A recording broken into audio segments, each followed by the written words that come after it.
Nagugutom ako!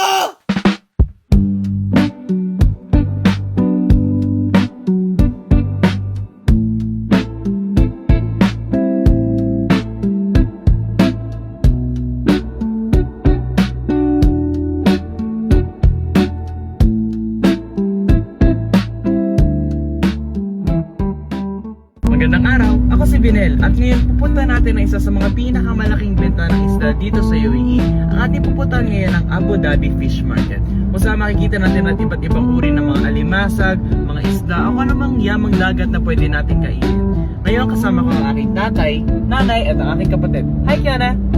So ngayon, puntahan na natin.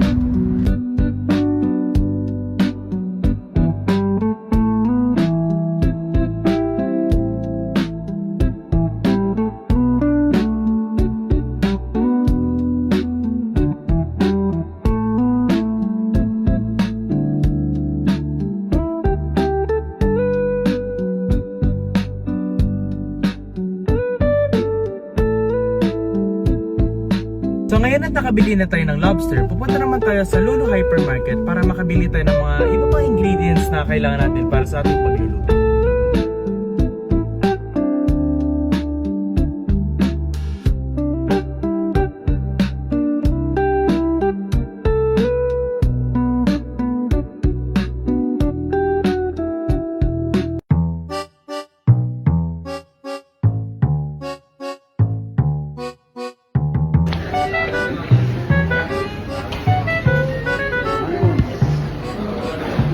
Can I have one shawarma please?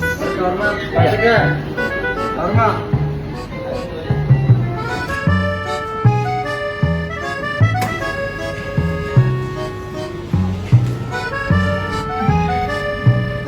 Thank you.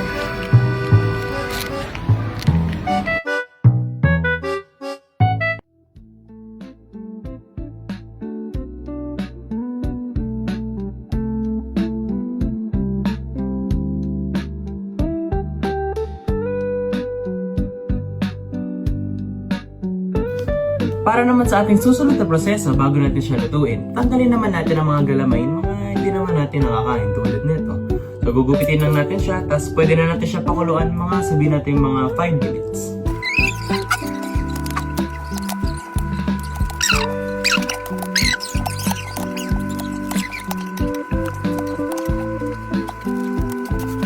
Ngayon at handa na ang ating mga lobster, ating ngayon siyang papakuluan.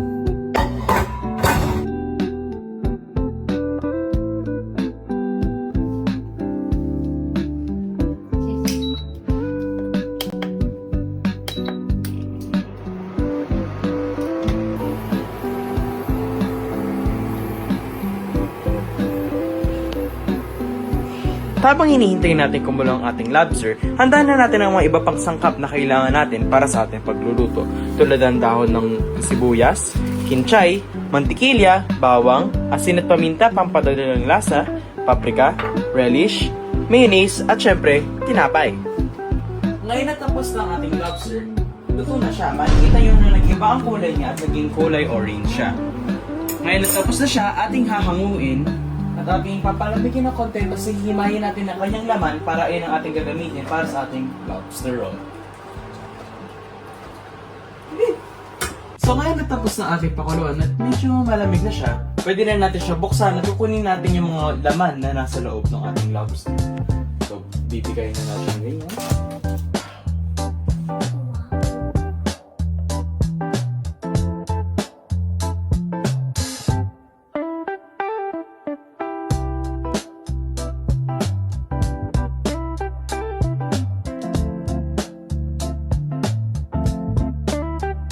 Ngayon natapos na natin himayin ang ating lobster, kita naman natin kung gaano kataba ang laman ng ating buntot ng lobster.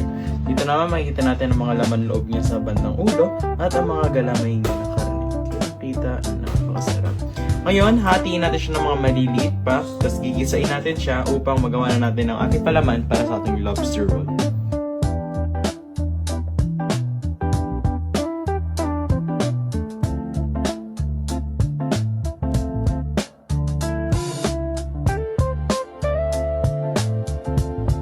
At ngayon naman, ating bawang para sa ating pagigisa.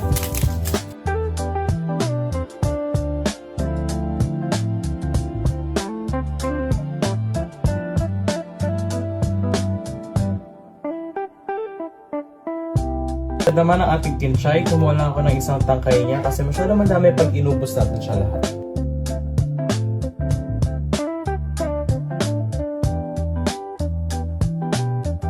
At kumuha din ako ng isang tangkay ng dahon ng ating sibuyas.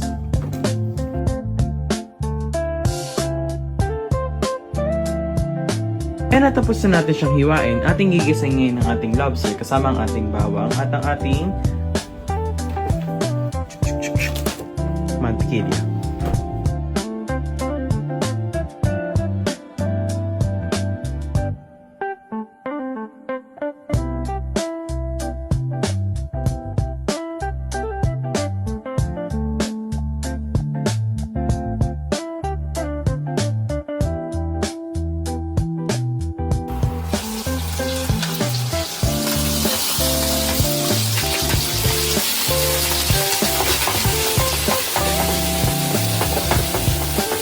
So ngayon natapos na natin siyang isain. Ang ginawa lang po natin ay para lang umikot or parang kumapit yung mantikilya para sa lobster. Gagawin naman natin itong palaman para sa ating lobster roll.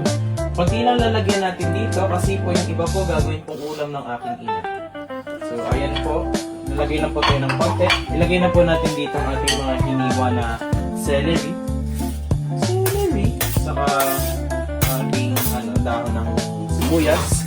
Lagyan din natin ang mga spices tulad ng paprika. Iyon. Lagyan natin ang konting asin niya. Ayan. Lagyan din natin ang ating paminta.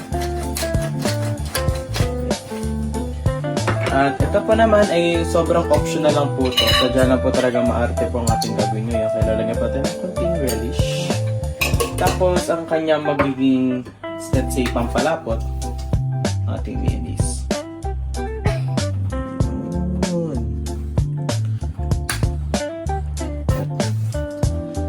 Cut po, please, direct. So, ngayon, ating hahaluin na ito. Ayan. Tangkita ang sarap. Very. Kapag nakikita ko to, ang una pumapasok sa utak ko yung kinilaw na ginawa ni Papa na isda. So ito na din po yung gagamitin natin kawali. Para po yung ating tinapay po na ating tutustahin, meron po siyang sabihin na natin konting lasa ng lobster na ating ginawa.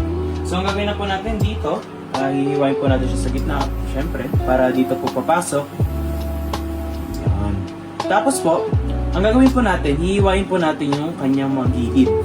Bakit po natin hinihiwa yung gilid? Ang rason niya po ay para po kapag po ating nilagay po sa plato ay tatayo po siya. At saka para na din po sabihin natin na maayos. Ngayon po, pupo tayo ng konting mantikilya. Lagay po dito ulit. Halu-haluin mo lang yan para lang po kumalat.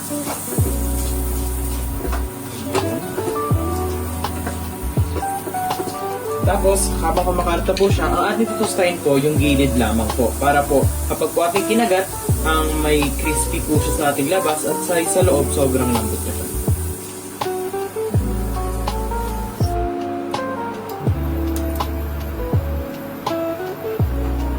So ngayon at ating natusta na ang ating tinapay, ang ating susunod na step ay ilalagay na ang ating palaman na lobster roll.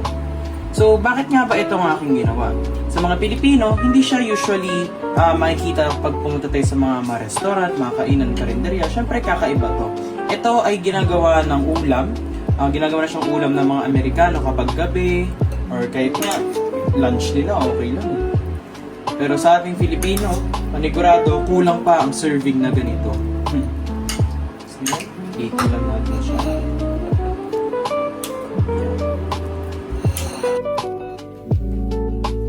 At eto na, ang ating lobster roll. Sheesh! Napakaangas! Eh!